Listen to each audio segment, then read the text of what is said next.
talqisan inii sheegay niman caddaana oo dalxiistayaal ah xeeb bay marayeen meel xeeb ah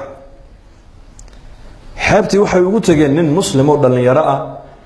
oo xeebta iska jiifa badda dhinaceega iska jiifa way kiciyeen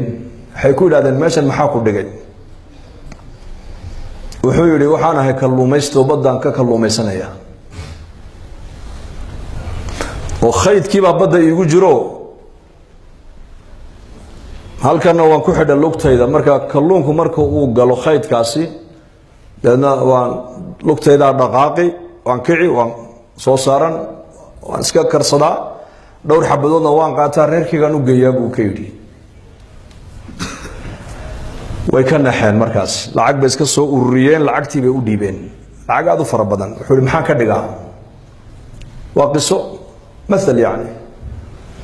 waxay ku yidhahdeen lacagtan waxaad ku iibsataa shabag fahmaysaan baan u malayn shabagaabaad badweynta ku tuuran halkaad 2 iyo 3 maalintii aad qabanayseen 20 baad qaban markaasuu yidhi kadibna waxay yidhahdeen in muddo ah sidaa u shaqee lacagta yar ururso doon yar baad marka dambe iibsan doontaa enjin yar baad mooteer yar bay leedahay badweyntaad ku dhaadhici doontaa halka maalintii 20 aad soo qabanaysay 100 kalluun baad soo qaban ilaa 200 xabadood markaasuu ku yidhi kadibna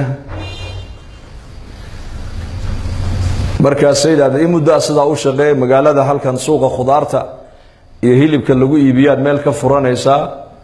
halkaasaad markaa ku iibinaysaa dadkoo dhan baa ku baranaya nin caamad wadanka ka noqonaysaa oo kalluunka lagu yaqaano hebel kalluun laba lagu odhan markaas hebelkii kalluunka iibin jiray markaasuu kadibna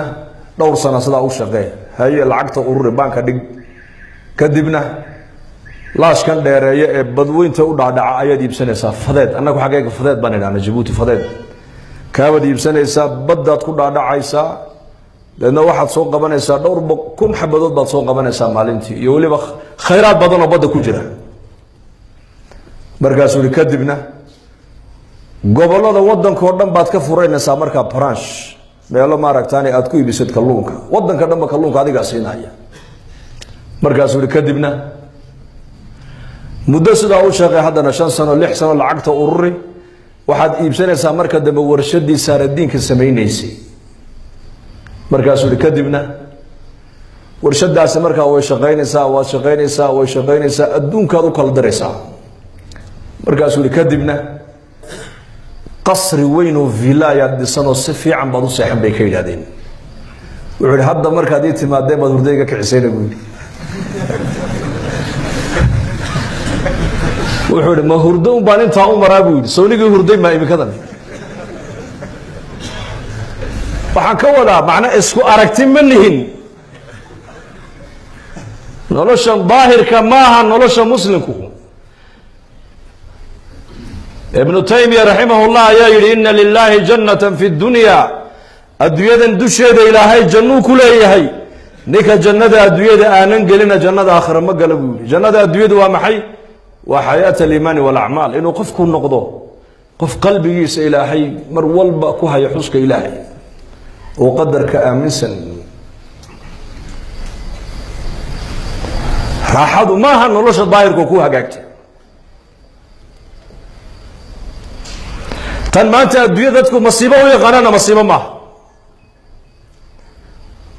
adduunyada masaa'ib way jirtaa laakiin masaa'ibta aakhirada masiibada adduunyada jirta masiibada ugu weyn waa dhimashada bal wax ka weyn sheeg masiibo way jirtaa adduunyada masaa'ibtu way badan tahay abaartu waa masiibo bugtaantu waa masiibo ilmahaaga oo ka dhintay waa masiibo islaantu oo ka xanuunsata waa masiibo ganacsiga tijaaradii oo ka baabada waa masiibo حتى أرضك جامعة دقنا يحضو امتحانك وهي مصيبة وركا لكن مصائب الدنيا نقولها ليس مصيبة وقوين وحويان وغيري ويان